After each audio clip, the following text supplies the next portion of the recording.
You see a $1 loaf and think, I beat the system. But here's the question. Are you saving money? Or buying a product that makes you eat more, enjoy it less, and come back sooner? Today, I'm testing the full Canadian spread, from dollar bread loss leaders to imported premium loaves that can hit shocking prices. We'll break down what you're really paying for, loaf size, shelf life, ingredient lists, and that, is this even food? Feeling some shoppers report. Bottom line, you'll leave with a simple checklist for when cheap is fine, and when it's a trap. You think the $1 loaf is a win. The store treats it like bait.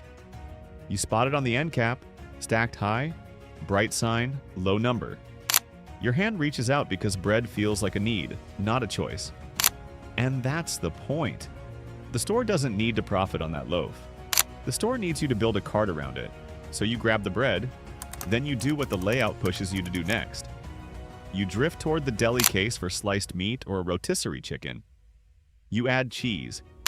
You pass the condiments, and suddenly that jar of mayo is in your basket too. Then you're at the chips because a sandwich needs something crunchy.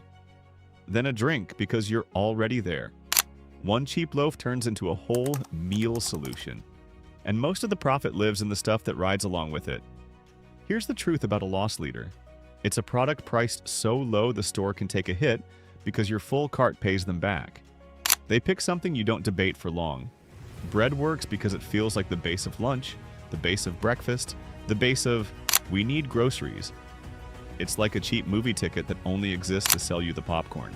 And here's the kicker. The sticker price is the least important number on the shelf. Start with price per 100 grams. That's your first lie detector. A cheap loaf can be cheap because it's lighter, not smaller looking. Lighter, more air, less food. You can also run price per slice, but don't stop there, because slices vary. Some loaves give you wide slices that fold without tearing. Some give you thin slices that need 2 or 3 just to hold a sandwich together. That $1 deal can turn into 3 slices per serving real fast. Now add the freshness angle. Ultra cheap bread often goes limp or dry sooner once you open it. So you toss the heel because it's stiff. You skip the end slices because they taste stale. Or you double up because one slice feels like nothing. Waste and extra slices hit you the same way. You run out sooner and you buy again sooner. Want the truth about what's really safe? Subscribe now so you won't get fooled. Next, flip the bag over. This is where the cheap loaf shows its survival plan. When a loaf has to ride trucks, sit in back rooms, then sit under bright lights for days, it needs help. That's where you see dough conditioners, emulsifiers, and preservatives. Those ingredients aren't evil, but they do a job. Keep the bread soft, keep the crumb from falling apart, and slow mold. The trade-off is texture that can feel springy, slices that compress like foam, and bread that doesn't satisfy the same way even when the calories look close. Then there's the health reality check. Not all cheap bread is poison, but the pattern is common. Refined flour, added sugar, higher sodium, low fiber. That combo digests fast. Your blood sugar rises and drops faster. 2 hours later, you're hunting for something else, and it's rarely carrots. For seniors, that cycle can hit energy, appetite control, and heart health when sodium stacks up across the day. Here's a fast aisle test that takes 20 seconds. Check fiber per slice. Check protein per slice. Check sodium per slice. Then check loaf weight. If fiber is low, protein is low, sodium is high, and the loaf is light. The deal is mostly air and quick carbs. If another loaf costs more up front but gives more grams of actual bread with better fiber and protein, it can cost less per eaten slice. Bottom line, the loss leader strategy isn't about feeding you cheaply. It's about steering your next 4 grabs and making the cart do the work. Next up, the part nobody put on the price tag for years. The bread market itself got caught fixing prices, and it changes how you should trust the shelf.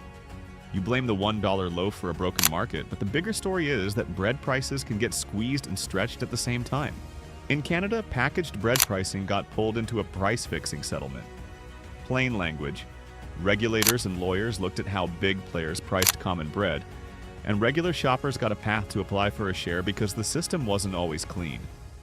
That matters because once you hear price fixing, you stop trusting the shelf. You start reading every price tag like it's a magic trick.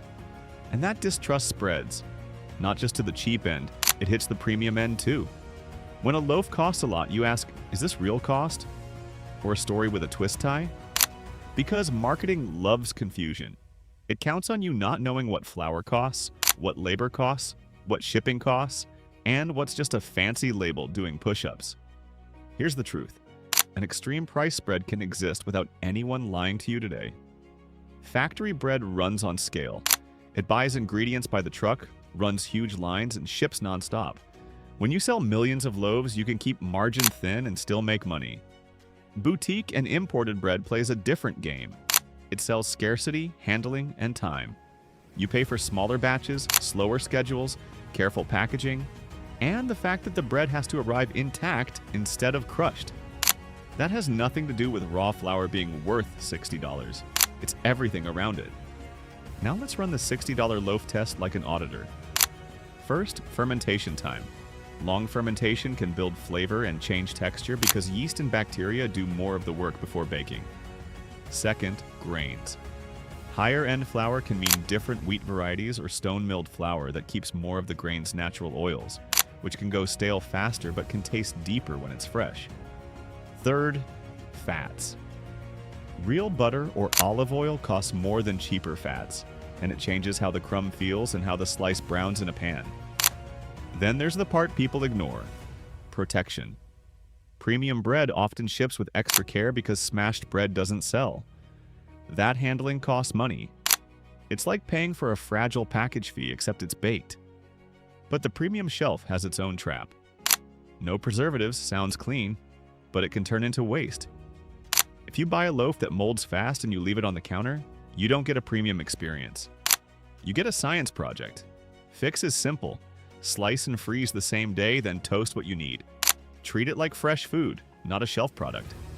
Now, do the nutritional density check because price and health don't always shake hands.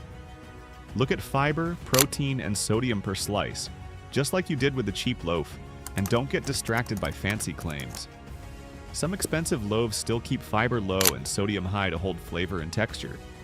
Meanwhile, a mid-tier whole grain loaf can quietly beat it where it counts, especially if you eat bread daily and you care about steady energy and blood pressure.